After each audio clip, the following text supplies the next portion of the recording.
We don't in the Ackerman house celebrate Father's Day. We celebrate Worst Father's Day. That's the holiday that we celebrate in my house because I am the worst father.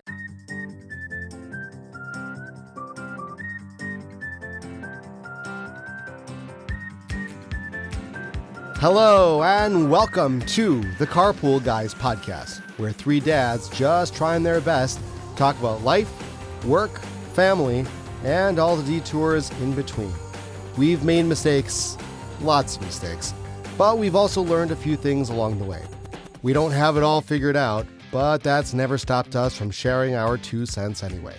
The Carpool Guys Podcast is hosted by Asher Dworetsky, John Ackerman, and Dave from Flatbush Tenenbaum. Buckle up, it's carpool time. All right, guys, we're 1 week in. Major adjustment to all of the jet lag. We are all suffering from this jet lag. Thank you, Benjamin Franklin, which of course I know from the movie National Treasure. Oh my God, it feels like why we're supposed to have an extra hour of sleep. Why are we so tired? I was walking around the entire week last week and I was like looked at everybody else and they looked like how I felt. I did see a comedian had a great bit on like get over it. You know, we all go, oh, you see how dark it is outside? Wow, it's so dark outside. It got so dark early. You know, like we know it's happening. We were talking about it for the whole month beforehand. We were talking about it the whole day, and now it happened. Shkaya, let's move on. I know, but like I look forward to this week. In theory, like every year, I'm like, this is going to be the greatest week of the year. I'm going to get an extra hour of sleep. It's going to be awesome. And then I remember the morning of Sunday that for some weird reason, my children get up earlier. They don't know that they can sleep later. They don't get the memo. Who raised these children? Like, they should know to sleep. Yeah. It's tough. It's tough because like we are so excited and they kind of know that we're excited and they are not playing ball. They're not cooperating. But the one thing is, at least for us, it makes the mornings a little bit easier that the kids like at least have a little bit of light coming in. So not as bad as when they were waking up the week before and it was like pitch black every morning. So at least them waking up in the mornings a little bit easier, but definitely it threw me off. There has been nothing easier in the Dworetsky home. It is all exhaustion all the time, crankiness and tantrums. And I'm just talking about me. I mean, I can't tell a lie. I'm still sleeping through first shift. I mean, even if I'm up at 7 o'clock, that means 2 of my kids are already on the buses.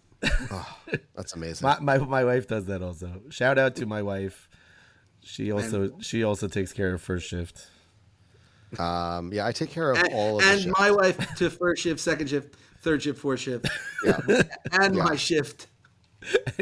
Your wife wakes you up also. Dave, get out of bed. David, what time you want to go to shul today? John, yes, you do all the shifts except for the shifts that your wife does in the hospital. So, yes. Hey, I mean, listen, she might be saving lives at work, but I am getting the kids on the bus to school today and every day. So which one's more important? You're the true hero. I think that's true. I think I am a hero. I like that. Maybe even a super hero. Did you get a discount during COVID because you were really the hero? First responder. Because I respond first in the morning when my kids wake up. Yes. I'm like a first responder. Your wife had to get dressed from head to toe, but you had to get the kids up for school. Yeah. Good times. By the way, guys, we got fan mail this week. Super exciting. I feel like I shouldn't be so excited. We get fan mail all the time, but we have got like kind of a mystery fan mail this week, which is really interesting. And Asher, it's for you. It's for me? It is directed at you. Oh boy. It came in and said, at Asher, do an episode on FT. Oh God. So I don't know what that means, Dave. I don't know if you understand what this is, but Asher, somebody wants us, or really somebody wants you to do an episode on FT. I think you owe us an explanation. I mean, I was a basketball coach with free throws. Is the only thing God. Do I really have to talk about this? Listen, the people want to know. The people want to know. Well, I will give the people what they want. So when we were growing up, there were people who would come to our house for Shabbos. And you know how it is in your house. Everybody in your house is like a member of your family. But if like a visitor came, so that's when you put the toilet paper on the toilet seat because they are an FT, a foreign tushy. So Wait, you're saying you're not saying it other like in public bathrooms. You're saying no, your in public own house. bathrooms, we are all foreign tushies. We are all FTs. I'm not always. Depends how bad I gotta go. I hear that. It I doesn't make matter. sure that there's no foreign objects on the seat, and I clean the area. But I don't always do the whole wrap. Oh, the whole wrap? No, I don't always. So I have to tell you, I had a feeling that this was going to go in this direction. Like I knew you would be like, nope, I don't care. For me, No, I care. Well, time out. I care if there's something. I care if there's something. But I mean, there's I'm like the Wrangler commercial. No, it's the Jeep Wrangler. Like I've been everywhere, man. I don't discriminate. I go everywhere. I don't care. Porta potty. So for me, sporting events, anything. like, I will do anything. I can't stand like these electric toilets that like you don't flush it because I spend a good 20 minutes preparing and then it like doesn't recognize it. And the show has hit a new low.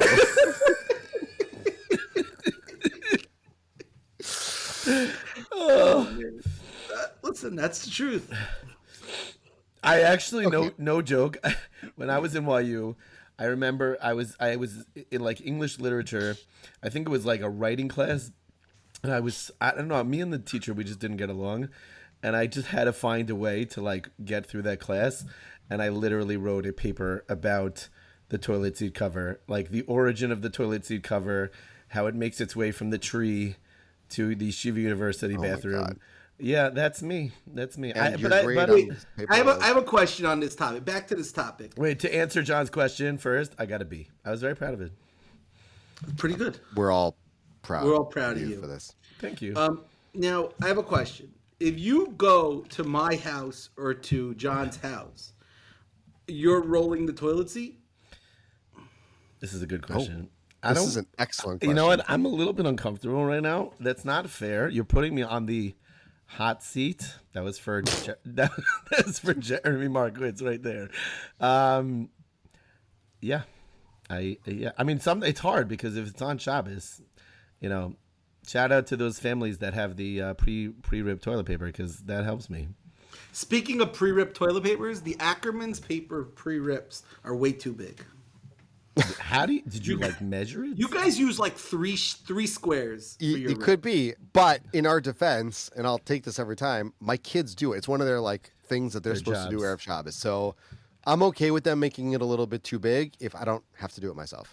I don't want to say the name of this family because I don't want to embarrass anybody, but they previously, if they're listening, they know who they are. They previously had the fancy kosher brand of toilet paper, and like I loved going to their house for Shabbos. It was such a pleasure. I'm not talking about you, but then they stopped. Those little squares, those little rectangles. It hooked onto the toilet paper roll. Oh no, I have those Israeli ones, the package. No, I'm talking about the one. You might as well use your hands. This was something. This was something super fancy, and it hooks onto the roll, and I was very impressed. And then they stopped, and like now I regret going to their house. And we're good friends with these people. You know who you are. Please, so splurge again. To bring this back, just to full circle here. You guys had a term for these. I like it how you say "you guys." It was an invention solely of me. No one else in my family is accountable to this. Although who is this letter from? Who was this? Oh, so it's a good question. There are only a couple of people. It could be my siblings who are big fans of the show. Shout out to Nava and to Ariella. Ariella got a big shout out last week. I'm sure Nava wants a big shout out this week. And to my brothers-in-law, Stephen and Moshe, and all my nieces and nephews in Eretz Yisrael, and anybody else in the world who needs a shout out. You get a shout out. I said this is what it is. Everybody should get a shout out. But I can mute Usher. Let me see if I can mute him over I mean, here. I just pressed the button, Probably but it get- didn't work. So it's either them, or I do also have friends that have, this has come up in conversation. I'm thinking Shamshi Schlafrak, whom I think you know, Dave, from your neck of the woods. He, I think, is from Flatbush. No, it's Midwood, maybe. Yeah, but I think he's actually from, like... I know Shamshi also. Shamshi's very good friends with my brother-in-law, Ari. Yes, he is. Yeah, so Ari, we're all in a WhatsApp group from our time in Karambiavna. And, I believe they know about FT. So it could be them, too. Not sure. Whoever it all is. the guys from KBY, wait, your whole Shana Olive knows about this? It's Shanabed. And Oh, some that's people much- from that's better. and some people from YU also. I mean, look, this is probably my greatest Chiddush of all time is the FT. I don't have anything else to go by.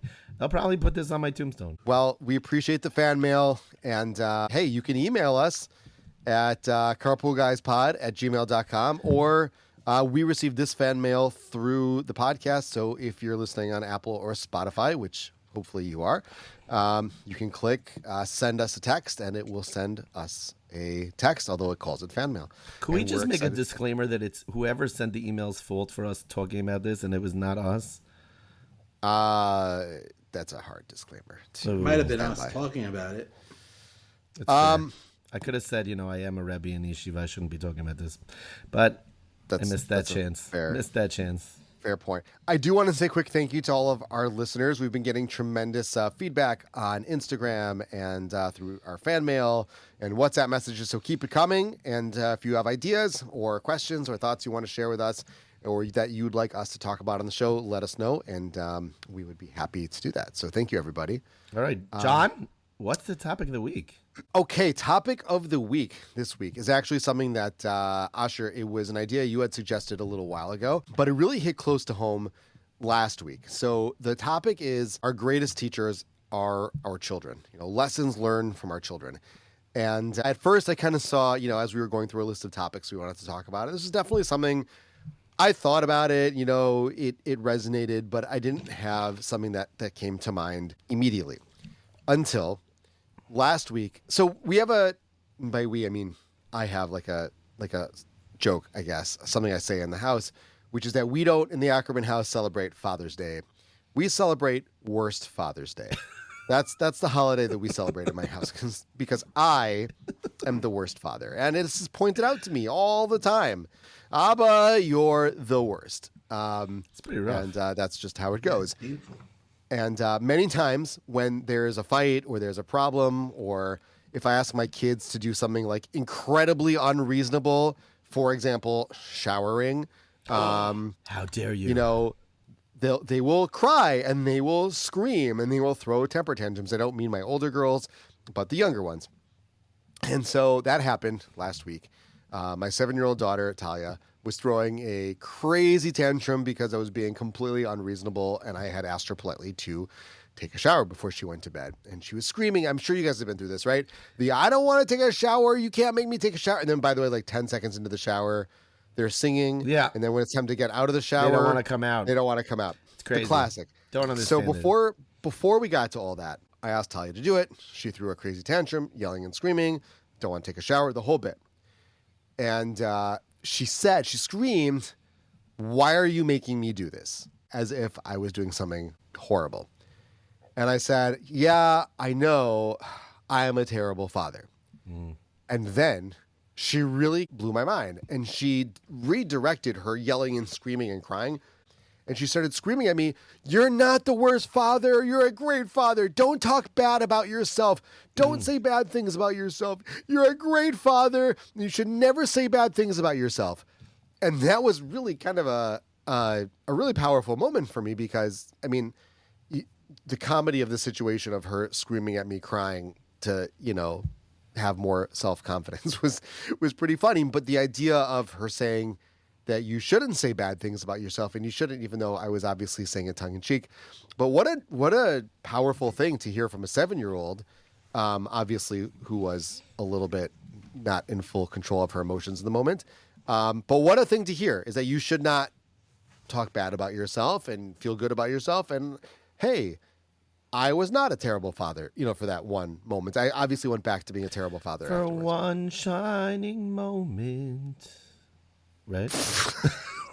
Yes.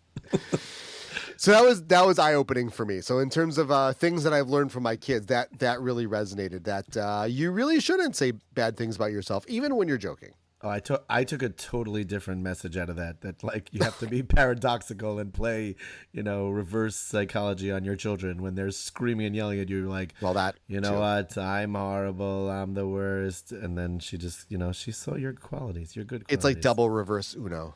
It is double reverse Uno. Yeah, that is true. That's a good point. Oh, thank you. Yeah, it was an interesting night. And obviously, I finally got her in the shower and the singing did happen. And like 20 minutes later, she refused to leave the shower. So everything was back to normal. You're better than me. Just right off the bat, I don't have those fights. And if they're screaming at me, I'm not going in. I'm not going. I'm okay. We'll wait till mommy gets home. How much am I really fighting with them to get into the shower? Yeah, I guess the truth is also that's a good lesson, right? No, Asher, you talked about this last week. Pick your battles. Pick your battles is a good way to live. The problem is like when your children start going through puberty, you have to pick that battle of take a shower. Like you have no choice. Yeah. Speaking about boys specifically on this one. Yeah, I have all girls, so my girls that's thankfully not a problem. It's a challenge. The problem is I can't get my younger ones out of the shower. Like I don't know what to do. It's not a shower. My youngest one, Gavi, shout out to Gavi. I know I have to shout out everybody, but like I can't get him out of the bath. Like I can't. I like the water. I push it down. I push the knob down, and the water's going out. And then he pushes it back up, and the water stops. And it's like I don't know. So what do I end up doing? The Dvoretsky trick is okay. I'm turning on the shower. He jumps out, but like he's slowly warming up to the fact and realizing that it's an empty threat. That I'm not really going to turn on the shower and like freak him out. He's gonna stay in there. So like we took a good hour and a half bath the other day. I could not get him out. Wow. Yeah. Dave, I think you need to coach Asher. I need coaching on bath kid time. Showering. Yeah, it's called Get Out. I know, but like they're slippery and the soap and the whole thing and the shampoo. It's a lot. You don't want to drop somebody. Don't drop your kids. Do not drop your Parents, kids. don't drop your kids. Parents, do not drop your children. Okay, so I took the approach of one more serious, I guess, and one two jokes. I have to see where we go. Two funny ones, but the more serious one is at a young age, and I really actually find it a little depressing how it changes. But like I have a 3.5-year-old, everybody's her friends. Right. There's nobody in the class that's not her friend. Right. And she's my best friend. She's my friend. She's my best friend. And everybody's her best friend, her friend. And it doesn't mean that if you're her best friend, you're still just her friend. Everybody's her best friend, and everybody's just her friend. And I think that they don't see any differences. They don't see Ashkenaz Sfard. They don't see color. They don't see race. They don't see anything. They just see friends. And I think it's such a beautiful thing. And I think that goes till, if I remember correctly, I think it goes till like age like 6 or 7. And it's such a beautiful thing. And it's that like why can't we look at people that way? I'm sure there are kids that are annoying. Like, but it didn't bother her. And I guess the only kids that might be annoying is if they're taking their toys. There's always that one kid, but I think that the lesson I've learned is really take that inner child and really just learn to appreciate everybody and learn to appreciate the good that everybody has. Yeah, this guy's annoying as heck, but at least he's persistent. This guy.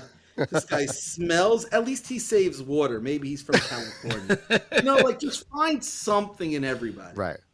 That's really nice. And That's I think really it's a nice positive message that I learn for my kids until they hit a certain age. That is a really nice positive message. It's true also. You could if you could look past the thing that annoys you could probably get along with everybody. And I think it's funny because as an older kid, I think playing ball does that too. Because when you have a team, you're like your team. You guys are slapping everybody 5. You're hugging. Right. A big base hit. It doesn't make a difference who's who. If the team is coached right, then when you're one unit and you're friends with your entire team, and you're always going to be buddies with those guys, especially Right. if it's a quality team. But I honestly think that speaks to like you and your wife's parenting is like you've raised your children to not look at the differences and to be friendly and warm and caring. That's the type of people that you are. And not everybody unfortunately raises their kids that way. It's true. There's also, I think, Dave, you're right. There's also an element of as kids get older, they do kind of like segment off, right? They segment off into groups. Right. They find other The cliques. other ways to engage each other. And it's not just like, right, everybody's friends. You're right. There's everybody's BFF forever, right? Like at some point it kind of trickles away and you have your BFFs, but it's not like everybody in your class is your BFF anymore. And there is something kind of sad about that it is so nice that kids can have this kind of openness. I don't want to say it's being naive. I don't think that's what it is. It's like an innocence of being a kid. Is that why can't I just be friends with everybody? So I think that speaks. That was where I was going to go with where I'd start. Is kids have a curiosity. They just have a natural curiosity about the world and about people. Like they're just naturally curious, and I think it's a very, very healthy quality. I don't know. Did I mention that I love Mr. Rogers? But like that was one thing that I feel like he imbued into all of us is this natural curiosity about the world, and it's something that never should end. I think it's one of the most important skills that I ever use when I'm in my office in my evening job as a therapist is curiosity. It's like you try to just get to know the people that are sitting in front of you and to be genuinely curious about everything that they have in their life. And I think that's how you develop this caring. But I think that really comes from watching kids and watching our kids. It's a great one, Dave. Absolutely.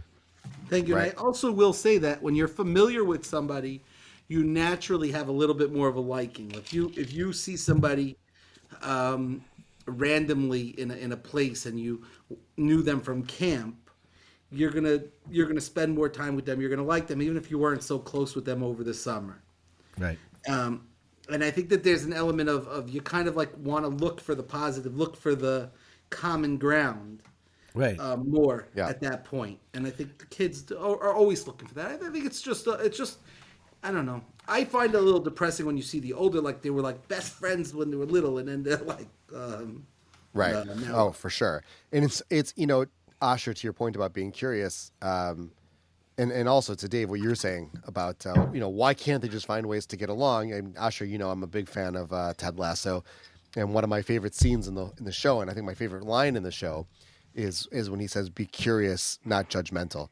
And when we're kids, we are all curious. Everything is a curiosity. Everything we want to know, we want to ask, we want to find, right? And then as we get older, we become very judgmental. And I think like holding on to the curiosity and not the judgmental piece, it's super important. So yeah, Dave, I love what you're saying. The Carpool Guys Podcast is brought to you by Sniff the Cork, a bluesy rock and roll band playing Thursday night, November 20th at the Backstage in Woodmere, New York. All proceeds are going to One Israel Fund. Food by Smash House will be served, and West Hempstead's very own Mark Walkenfeld, Richie Rabinovich, and Baruch Cohn will be playing. For more information, email mwalkenfeld@yahoo.com. That's MWOLKENFELD @yahoo.com. All right, Asher. Yeah, we are going to be talking a lot about what it is to be parents, and there are so many people that we know of, and some of whom that we don't know of, that struggle with having children and infertility, and it's certainly something that we are, all three of us are blessed with beautiful families. It really is such a tremendous thing that we have from Hashem, and even though we joke around about it, we kid around about it, we have to count our blessings. My oldest has a peanut allergy. My youngest has a hazelnut allergy. But my oldest has a peanut allergy. And I remember once that he had an anaphylactic reaction. And it was probably the moment where I realized how powerless I was a human being and as a parent. You know, you want to control every aspect as much as you possibly can of your child's life, and especially when they're younger. But like this was completely out of control, and it just completely stumped me and put me in my place that like I was absolutely powerless. And it's that moment where you just resign yourself to the fact that it's in Hashem's hands. Baruch Hashem, he was totally okay, but it was scary. It was a terrifying experience. I don't think I slept that whole night. I was like he was in my bed and I was like checking to make sure he was breathing every 5 seconds. Right. And I think that we tend to think that we're in control of everything when in reality it's like, it really is God running the show. And it's moments like that remind us you want to control everything. You want to control stuff in your job. You want to control stuff in your house. But it's not up to us. It's really not. It's really refreshing when you can take that step back and just like give it over to somebody else, somebody bigger. Yeah, and I know what you're talking about. I we experienced a food allergy emergency room visit when we had no idea what was going on. When my oldest daughter was, I think she was 2 or 3 years old. She was very young. So right. I know that feeling, crazy scary, but you're right. Sometimes it's, you have to be able to step back and just, as hard as it is to say, okay, I'm not in control. Right. Very tough. I think we have been talking about it. We will do it in Hashem in the future. We will do an episode about food related allergies and things of that nature, because I think it's a very relatable topic, and navigating that, it's a scary terrain, unfortunately. Yeah. Very good call. I think with that comes the fact that like you're never in control. You can plan the greatest vacation possible, and it never, ever goes to plan. It is always someone always is upset. Someone is always screaming in the back, and I don't know how my parents did it. Maybe I'm just forgetting all the fights that we got in with my siblings. But like, I don't know. It's never, like you were saying, worst father ever. Yeah, I'm always the worst father ever. Like when I get upset and start screaming, they're like, "Why are you screaming at us?" I'm like, "Because you've been screaming for the last 45 minutes straight, and I am driving and I can't hear myself think, and I've been sitting in traffic also for 4 hours." It's a lot. We've spoken about this on the School of Mock, but I am very guilty of, we're going to turn around. I'm going to cancel the trip. You see my phone? I could cancel right now. And it's like, Daddy, we're in the airport. You're not canceling. or sometimes I'll even like double down and like pull the car over onto the shoulder. I'll be like, okay. And then like my Leia says it the way it is. She'll be like, okay, Daddy, that was a good one. We fell for it. Now continue, because we're on the shoulder. Okay. So I hope the statute of limitations is over for this particular infraction, but my parents actually did leave us on this side of the road. It probably felt like, what does that mean? It felt like it was like a million years. It was like on by West Hempstead, by Peninsula, there's like sport field. I know exactly where it is because it's like one of these deep-seated traumas. But my parents left us there. But we must have been fighting like crazy with me and my older sister. And I don't think it ever made any effect on us. So parents, if you think... What did you do? What did you do? Time out. Like... So I sat there, I cried, my parents drove away, and then they came back. And like probably 3 minutes later, it probably felt like forever. But they left the 3 of you guys on the side? It wasn't 3 of us. It was just me and my older sister. I don't think Nava was born at the time. But we deserved it. We definitely deserved it. But I totally deserved all of it. Yeah. So I just want to be clear. My parents are wonderful people, and they're excellent, excellent parents. They raised... I know your parents. They're really very special people. And once we're talking about their crimes... So my father, and this is a let it all out, Osher. I'm letting it all out. No, this was a genius move on my father's part. When I was 13 or 14, so my father wanted me to go to Minyan for Mincha Marav. It was genius. We lived in North Woodmere at the time. Was like nobody lived there. Was like the Midbar. We had like a minyan of like 6 people, and you know how you're supposed to like. There's I don't know if you could use a chumash and whatever. We used like 7 chumashim, and like that's how it was a very we had a minyan. We did have a minyan, but my father, when I was 14, somewhere between 14 and 15 years old, my father used to let me drive to shul. And that got me every time to go to Minyan. He would sit in the side. It was a block and a half, but I absolutely went to Minyan every time. I'm like, oh, can I drive? He's like, yeah, let's go. It was brilliant. Absolutely brilliant. Awesome. Yes, I hope this. I always offer my kids an opportunity to drive. I mean, Simone said yes last time. Simone said yes. Okay. So I know She's now three which for blocks instance. not to be. Don't driving go on on or Poplar. walking Do on. not walk on Poplar Street around Minion Time because Izzy is going to be driving one of these days. You're up, John. So here's something I'm trying to figure out how to phrase it properly, but I've kind of learned, and this is really fun for me. And Dave, you know, we have daughters who are the same age, who are classmates actually, and the change of relationship is kind of cool. Meaning, like, you kind of learn from your kids. I've been seeing that, you know, they're no longer your little babies, even though my kids all at certain points act like little babies, but the relationship shifts, you know, and they're sitting in the front seat and they're talking to you and you're having real conversations and you're joking around and they're all of a sudden in on it, you know, like I got 2 older girls and 2 younger girls. So my older girls are now like, we have a family chat, the 4 of us. Obviously the little ones don't have phones, but like they're in on it, you know, they're in on like the tooth fairy and they're in on like the tricks and they're in like they're now like on the, you know, they found their way to the secret society, the inner workings of the family, right?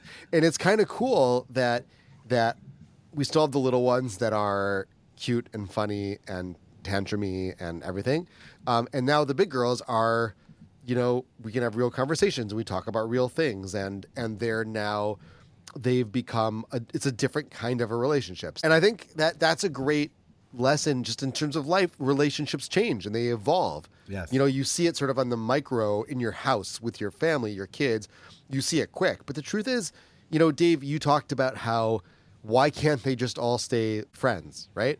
So the truth is relationships change and our views of people change. I'll tell you that, and Nechama, my wife, makes fun of me all the time about this. There are people that I will say, oh my God, I cannot stand this guy and this guy's annoying and whatever. You say And then that there's about a me? moment. What? You say that about me? That's so mean. And then there's like a moment of vulnerability somewhere. You know, it's happened before where we had a friend who was very sick in the hospital. And, you know, that moment when he's very sick in the hospital, all of a sudden, all the stupid things don't matter anymore. Like, who cares, right? Like, Right. like who cares that he's annoying? He's in the hospital and the family needs food and carpool and whatever. So, like, you do what you got to do.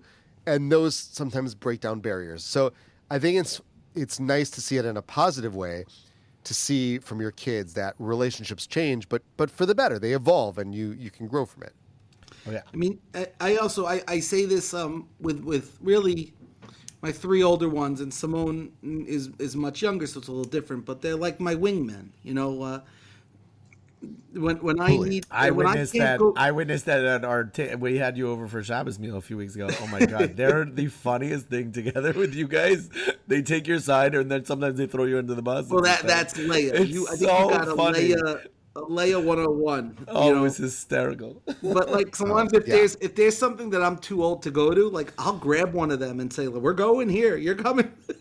We'll go to like a. I want to go into the children's section of the library. You're coming with me to get that book. You're getting that book for me. Yeah. But I have a hot take. I don't know how you guys feel about this. I am Let's hear it. really, really anti the Tooth Fairy. Like I've told all my kids, it is us giving you the money, because I'm trying to raise, and we are all trying to raise our children with a belief system and something that we believe is real and we know is real. And at the same time, you cannot see Hashem. So like for me, I don't want them to conflate the two and think, oh, the Tooth Fairy is one of these things, and when they realize the Tooth Fairy is mommy, then they're gonna think that Hashem is mommy too. So like Now we're gonna pause, and everybody listening to this is saying, Asher is just cheap. Okay, just give the money. Okay, for God's sake, you know. I do give gives the us money. and that's the end of it. I give money. I give them money. And honestly, my mother-in-law said this at my oldest bar mitzvah. He had his bar mitzvah this past summer, and she said it was such a nice thing. My oldest is a very sensitive kid. Shout out to all the high schools that he's applying to. Please take him. He's amazing. But he when he got lost his first tooth, somebody put money under his pillow, and he took, I think, $2, and he took $1 from under his pillow, and he put it under my next son's pillow because he wanted. It was really sweet. And then he punched him and knocked the tooth out, and he's like, "I paid you in advance." No, he would never do that. He hit him yesterday, but he didn't. It was like, why'd you do that? I don't know. Yeah. So, but it was like, it was a really nice moment. But I don't know. I'm very anti the tooth fairy. I know it's a hot take. It's one of those things. It's pretty sad. It's like a medium take. Medium take? Not much of a take. Not much of a take. You guys are always. This is. Okay. This is like my life.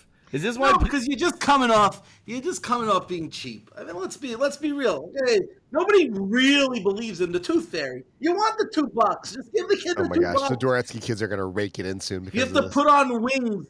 You have to put on wings and fly around their roof for a few minutes. Do it. Oh my God, I saw Aaron grab up pliers after he realized that I was giving more money to Ayala. He was ripping teeth out. The kid knew that was the last $2 he saw for losing a tooth. He wouldn't be giving one away. But here's a real serious question. If you get a tooth pulled at the dentist office, do you owe them money for that? Oh, that's $5. $5? A kid, of course you Pain and suffering. You gotta pay. Does the kid get money for that? That's not. Of course they get money for it. Why? But that tooth is riddled with cavities from all the candy that they ate. Why should they gain money for something? That maybe don't give them quite so much candy, Asher. That's a fair point. Oh my gosh. Okay, who are we up to? So my last one is this is something that my youngest Gavi has really brought to the forefront of my mind. I don't know. Do any of your kids do this? When I'm sitting on my phone and being super distracted, doing whatever it is, he grabs my face and pulls my face in his direction to pay attention. And it's really? Like, yes. And I'm very happy that he does it in some ways. Sometimes it does hurt. But it's like, he really does cause you to realize that you have to be mindful in those moments. You're raising your children. You can't just sit there and be distracted. You have to be mindful. Now, I am the most guilty person. And this happens in school all the time, that a kid comes over and goes, no. And I'm like, yeah. And then they walk out. I'm like, why did you leave? They're like, you said yes. I'm like, don't your parents also do this? That they say yes and they're not really paying attention? They're like, yeah. And I took advantage of it just now. I'm like, yeah. I mean, but the truth is, we have to be more mindful. And I love that he does it. I wonder if there are people listening whose kids do this also. I've never experienced that, but I get it. And I'm for sure guilty of being distracted by my phone. It's a daily challenge. It is. I mean, it's definitely a challenge. And I'm on call for work 24/7. Mm-hmm. So the phone kills me. What a flex. Yeah. Look at that flex. No, it's not a flex. I'd rather not have my phone. I'd rather, I hear you. I mean, obviously, I'm happy to have my job. I'm just saying in terms of being on call, being attached to the phone 24/7 is annoying. It weighs on you. So I was told recently, and I probably had heard it before, that there is a Rebbe of mine in high school who does not have a cell phone at all. Oh, wow. And I was thinking how much more healthy thinking he probably gets done without having the phone and like, it's really taken over our lives. Of course, it's easier with directions and we get to places faster. I remember memorizing like maps to try to get to a date, like before I bought the GPS thing. But like, that has helped us. But like, I can't remember a phone number anymore. But how is he going to listen to the podcast? Yeah, well, he probably has like a giant like iPad in his pocket. No. I'm just gonna have to, dictate it through a dictaphone or something. I don't know. Dave, you have one more? I just had two quick ones. Go for it. Could I just say them? They're quick. Yeah. First one, well, I've learned from my kids. You want to call an honorable mention? They're honorable mentions. Okay, let's hear it. Lollipops and candy doesn't ruin your appetite. It's so true. I mean, my kids could eat lollipops and candy and then eat dinner. I mean, it doesn't ruin your appetite. Yeah, it's true. That's true. So that's the first. Like, it's a myth, but I've learned that myth from my kids. And the other one is barbers are it's a very difficult profession. It is a very difficult and I learned that because during COVID, I bought myself, for me, it's easy. I'm done. But I am probably batting, I would say 100 with Simi's haircuts. Oof. I have butchered his hair so badly that we have had to go to a barber to fix it up if they can. And for the record, I'm never the one that brings him. I'm too embarrassed. But like the last one I gave him, I worked on the sideburn. If anybody knows, not sideburns, his bangs. The bangs. If anybody knows how to do bangs, it was literally a house. Oh gosh. I like shaved into here. He's like, "You gave me your haircut." I'm like, "No, I didn't." Wow. Can't. You are a terrible father. And your problem is I can't stop laughing, but I feel terrible. I happen to like giving my kids haircuts, even though they hate it. It does save us money, and it does add up after a while. But I know. I mean, teeth are expensive. I have to pay them for their teeth. I wish I knew how to do bangs. If I knew how to do bangs, I could do a great job. I gave haircuts in Israel, and people taught me how to do it. Whatever. Like this peach fuzz over here. I hear that the peach fuzz. You just leave it. That's what it is. You just leave it. I will never give my daughter a haircut though. I yell at will never get a haircut from me. No. Yeah, no, that would be a terrible idea. That would be a terrible idea. Avi almost broke up with me when we were dating. We might have been, I think we were dating, it was like a few months in, and we were texting, and I said just, I don't know, because I'm me. And I texted and said, I've always envisioned my wife having a shaved head. Under the shaved head. Why did you say that? Because he's the same person who has a stuffed bear in his back seat. Are you serious? I'm like, yeah, for Frumkai reasons, just under the shade to have a shaved head. And like I never said I was joking. So the next date she asked me if I was serious. She went out with you again after that? Well, and how did you respond? I understand that she married you, but like on the date? Yeah, like when she asked you if you were serious, what did you say? I first said yeah. But then I said I was joking. Oh my god. I mean, she the under her shade though is she shade? It's no, right. That I'm joking. I'm not. Not in the podcast. Okay. But if anybody does that, that's fine also. Not that there's anything wrong with it. Not that there's anything wrong with it. Right. Not that there's anything wrong with it. Dave, wow. Well, what's your shout out question of the week, Dave? You have a question. Could I just say a shout? It's very fitting. I literally just got a text while where if anybody could see, it says, "Wait, why?" And then he sees on our podcast that we said goodbye to School of Mach.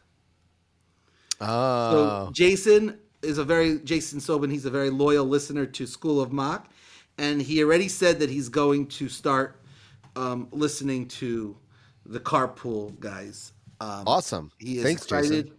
but it was a little blindsided, even though I guess he ignored the text or the conversation that we were having a new thing, but that's for another day. I wanted to say real quick, I got some feedback from listeners who we asked this question to. What are some things you learned from your kids? And thanks, Ellie Rosenberg. Emotions exist and are allowed. So yes and yes. Paul Hurwitz says, don't assume someone doesn't understand what you're saying, which is a very good call. That many times, like, should we get Glida? And then the kids are like, we all know what Glida means, Abba. And shouts to Ari Lamel, stay away from numbers between 5 and 8. I know, but you know what I've learned from my son particularly. That's a very timely one. That's very good. Yeah. 6, 7. 6, 7. I love it. I love it also. I think I told this story. I was picking up my son from school, and some kid was walking down the block all by himself, and he goes 6, 7, 6, 7, 6, 7, 6, 7. I'm like, oh my god, that kid has totally lost his mind. He is absolutely lost his mind. That's a problem. I'm all for the if it happens, you got to go 6, 7. I think it's cute. And this is like, it's good, just good fun, and it's funny. Who cares? All right, Dave, close us out. What do you got? So we are going to be doing rapid questions. So if anybody has a rapid question, which is literally a 1 or 2 word answer, You can text us, you can email us, you could Insta us, you can comment on any of our feeds. The question is Yosef L from Brooklyn. Ooh. Texted he didn't want his last name, but he is from fake Flatbush. He didn't want his last name mentioned, or he doesn't want a last name at all. He's like Madonna. I assume he has a last name. He has a last name. But okay, fine. Yeah. What's your binge / midnight snack? Ooh, that's a What's good your question. go-to I like binge / midnight snack? fantastic I will question. answer first because I had a minute more to think about it. Oh, that's so not fair. Please don't say mine. No, I'm not going to say yours. I've gotten really into it. I make nacho cheese for myself. Really? It's so bad. I put those. You have to have those round Heimish corn chips. You know what I'm talking about? The round Wow. tortilla chips. Yep. And I put them on the pizza pan. And I like to put. I have the cheddar mozzarella mix. Yeah. And I put it on there. I put it in the oven. Oh my god, it's so. You do this late at night? This is your like middle of the night thing? You're making this on the oven? Yeah, that's why I'm up at 2 o'clock and 3 o'clock and 4 o'clock. That's why I haven't lost any weight lately. Dying You of, got to rub it in. What are you, my of, nutrition? of acid reflux. Last night I made myself a steak like at 10:30. I didn't think I was going to be judged by this midnight snack. Oh my god! Shout out to IND. My wife bought a beautiful Delmonico. I think it was a Delmonico steak, whatever it was called. I made it like I was supposed to eat it earlier. It didn't end up happening, but I made it at 10:30. It was so good, but I had to take so much antacid afterwards because this is the acid so reflux. We're so old, but it worked. Thank God, Baruch Hashem for acid All right, reflux. Asher, what's your I'm gonna go with a go-to? classic, Stella D'Oro. Yeah. Those they're so good. Those cookies. Yeah. You know, Swiss in fudge. my old age, Swiss fudge in my old cookies. age, Stella D'Oro's, there's a lot of foods that get like my upper palate messed up, like it too much like margarine or something. Stella D'Oro fits under that. It's not peanut butter. Interesting. Not peanut butter. It's a. I like it. I enjoy. Sometimes I'll like eat around the side and like I'll nibble around it and then eat the chocolate, or sometimes I'll eat the chocolate first. Do you remember the craziness that the Jewish community went through when they wanted to make the Swiss fudge cookies dairy? Oh my God, it was crazy. I don't think I've ever seen Jews mobilize stronger for something than they did for the OU to get rid of the OUD on the Swiss fudge cookie. That was crazy. When we all get together, we can really accomplish anything. It's pretty incredible. Yes. All right, I am just going to wrap this up with frozen chocolate chip cookies. Like, I like chocolate chip cookies, but if I stick them in the freezer, and I'm saying ready-made. I'm saying not like the... Not like you haven't tried the raw Kinneret ones frozen? So the Kinneret ones, right, but like, we bake them, and then afterwards freeze them so they're made. They're not dough, they're made. Why do you like that? Shout out to Dr. Ritter. My teeth are not strong enough for that. I like Dr. Ritter. I sit near him in shul. Good guy. All right. That, I think, will do it for this episode. Thank you, everybody. Don't forget to like and subscribe. To rate and review our show, please give us a 5-star review. The reviews help. We deserve it. I think we deserve 5 stars. We do. We at least mostly deserve 5 stars. Maybe 4.5 I'm stars. a middle child. I need 5 stars. It's better than but the the reviews 4 help. that John's been asking for. The reviews help, but also share it with your family. Put it in your WhatsApp group. Tell them how hysterical and amazing and meaningful this podcast is, because that's really... We need the positive feedback. Yes, just lie to them if that's what you need to do. Yeah, I'm on board with that. And let us know if there's a topic that you would like us to cover on the Carpool Guys. Let us know. And again, if you want, you can send us an email to carpoolguyspod@gmail.com, and we would love to read your questions or comments. There's Dave's signature yawn signaling that it's over. It's time. All right, guys. Thank you very much. We'll talk to you soon.